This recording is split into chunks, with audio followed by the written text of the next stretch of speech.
दोस्तों नमस्कार, मैं राम सूरत यादव। मोदी जी की मुसीबत कम होने का नाम ही नहीं ले रही है, बल्कि मोदी जी की मुसीबत और बढ़ती जा रही है। जैसा कि सभी देशवासी जानते हैं कि जिस तरीके से सुप्रीम कोर्ट मोदी जी के ऊपर सख्त हुआ है, खासकर चुनाव आयोग को लेकर के सख्त हुआ है, या जो भी ऐसे फैसले आ रहे हैं इस समय सुप्रीम कोर्ट से जो भी फैसले आ रहे हैं, एक तरीके से मोदी जी के लिए मुसीबत ही बढ़ा रहे हैं। और इसी बीच में आपने देखा है जिस तरीके से सत्यपाल मलिक ने पुलवामा हमले की सच्चाई को एक तरीके से देश के सामने रखा है और बताया है कि पुलवामा हमले के लिए हमने बहुत कोशिश किया और हमको जिस तरीके से इंटेलिजेंस ब्यूरो ने सूचना दिया या और रिपोर्टें हमको मिली थी, उसके मुताबिक हमने मोदी जी से बार बार अनुरोध किया कि हमें जो है हेलीकॉप्टरों की एवं जहाज को दिया जाए, जिससे जो है हम जवानों को उसके माध्यम से भेजें, अन्यथा कोई न कोई बहुत बड़ी अनहोनी हो सकती है। लेकिन सत्यपाल मलिक ने स्पष्ट आरोप लगाया है और कहा है कि मैं राज्यपाल के तौर पर एक जिम्मेदारी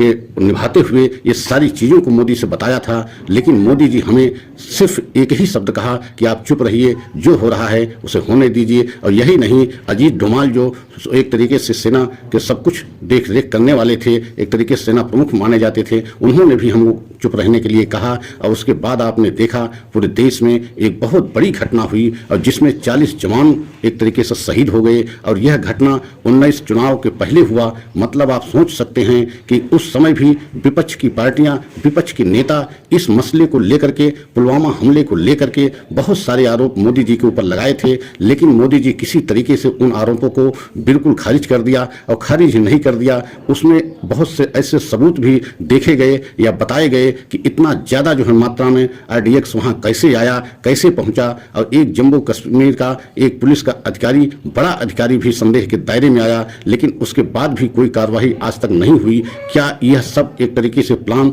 2019 चुनाव जीतने के लिए था? और अब जिस तरीके से मौजूदा उस समय के राज्यपाल, तत्कालीन उस समय के राज्यपाल सत्यपाल मलिक थे, उन्होंने यह सारी पोल खोली है या सारी सच्चाई देश की जनता के सामने रखी है। और आप सोच सकते हैं कि राज्यपाल का पद बहुत ही बड़ा एवं संवैधानिक होता है। और यही नहीं, सत्यपाल मलिक एक तरीके से मोदी जी के बहुत ही भरोसेमंद राज्यपालों में उनकी गणना होती थी और बहुत ही उनके जो है खास माने जाते थे। आप सोच सकते हैं कि ऐसे समय में अब जब 2024 का चुनाव आने वाला है, तो ऐसे समय में जिस तरीके से पुलवामा हमले को लेकर के सत्यपाल मलिक ने सारे सच को उजागर किया है और उस सच से बीजेपी इस तरीके से तिलमिला गई है और खासकर मोदी जी इतना ज़्यादा घबरा गए हैं कि अब जो है सत्यपाल के खिलाफ ही जो है एक्शन शुरू हो गया है। और एक्शन के रूप में अभी आपने देखा भी होगा कि सत्यपाल मलिक की एक तरीके से गिरफ्तारी हुई, या पुलिस का कहना है कि सत्यपाल मलिक को हमने गिरफ्तार नहीं किया, उनके समर्थकों को गिरफ्तार किया। और उधर जिस तरीके से CBI का भी कहना है कि हम जो है कुछ जानकारी हासिल करना चाहते हैं सत्यपाल मलिक जी से, क्योंकि उन्होंने ऐसे आरोप लगाए हैं जो बहुत बड़े आरोप हैं। अब आप सोच सकते हैं कि सत्यपाल मलिक के खिलाफ भी क्या मोदी एक्शन लेना चाह रही है, या CBI ED के सहारे उनको मुंह बंद कराना चाह रही है, या गिरफ्तार करके जेल भेजना चाह रही है। लेकिन मलिक ने स्पष्ट कहा है कि हमने वह सच बताया है देश को जिस सच के बल पे एक तरीके से मोदी जी ने 2019 का चुनाव जीत लिया। और अब हम पूरे देश के सामने उस सच्चाई को बता रहे हैं। और अब हम मोदी जी के जो है राज्यपाल नहीं रहे, लेकिन आप सोच सकते हैं कि सत्यपाल मलिक 4-5 प्रदेशों में राज्यपाल रहे, बिहार में राज्यपाल रहे, मेघालय में राज्यपाल रहे, जम्मू कश्मीर में राज्यपाल रहे, और बहुत से ही भरोसेमंद राज्यपालों में उनकी गणना होती थी। लेकिन आप कल्पना कीजिए, पुलवामा हमले को लेकर के जिस तरीके से सत्यपाल मलिक ने खुलासा किया है, उससे बीजेपी की एकदम मुश्किल बढ़ गई है, क्योंकि अब देश की जनता यह बात सोचने पर मजबूर हो गई है, चिंतन मंथन करने पर मजबूर हो गई है कि क्या मोदी जी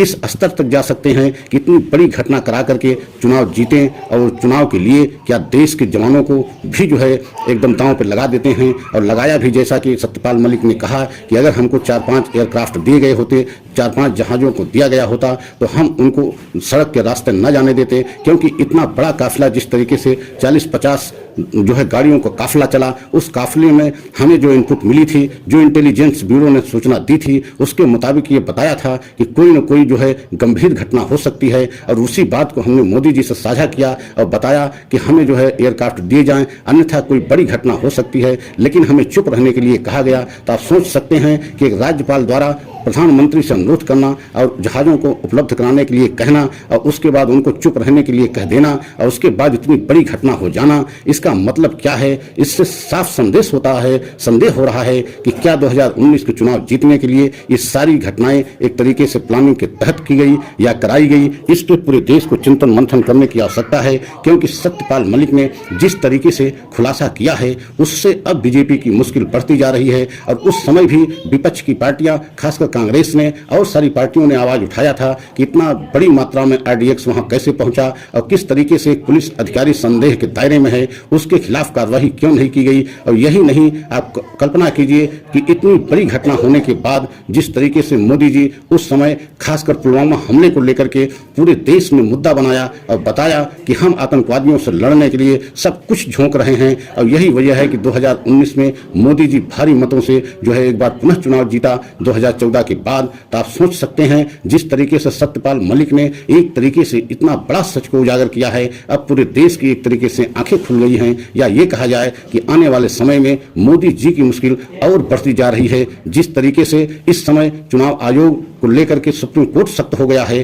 तो उससे भी एक तरीके से मोदी जी की मुश्किलें बढ़ती गई हैं और बढ़ गई हैं। और लेकिन जिस तरीके से सत्यपाल मलिक ने पूरे देश के सामने पुलवामा हमले की यदि घटना को सच जो है देश के सामने रखा है, और यही नहीं उसमें 40 जवान शहीद हुए थे। तो आप सोच सकते हैं क्या हमारी सरकार कभी ये भी सोच सकती है कि शहादत के बल पे हम चुनाव जीत लें या शहीद होने वाले जो है जवानों के नाम पे हम वोट ले लें। लेकिन ऐसा सब हुआ और पूरा देश देखा भी। लेकिन अब जिस तरीके से सत्यपाल मलिक ने एक तरीके से बीजेपी के खिलाफ, खासकर मोदी के खिलाफ मोर्चा खोल दिया है, उससे आने वाले समय में बीजेपी के लिए बहुत बड़ी मुसीबत खड़ी हो गई है। और खासकर मोदी के लिए अगर सत्यपाल मलिक के खिलाफ कार्रवाई भी की जाती है तो उसको एक तरीके से मान लिया जाएगा कि सत्यपाल मलिक जो कह रहे हैं एकदम सच कह रहे हैं, उन्होंने एकदम सच का खुलासा किया है। तो यही वजह है कि अब जो है एकदम बीजेपी पसोपेश में फंस गई है कि अगर सत्यपाल मलिक के खिलाफ कार्रवाई भी करती है तब भी वो फंसती है, और कार्रवाई नहीं करती है तो सत्यपाल मलिक ने एक से बढ़ के एक सच जो है इस समय मोदी के उजागर कर रहे हैं। अब ऐसे सच को बता रहे हैं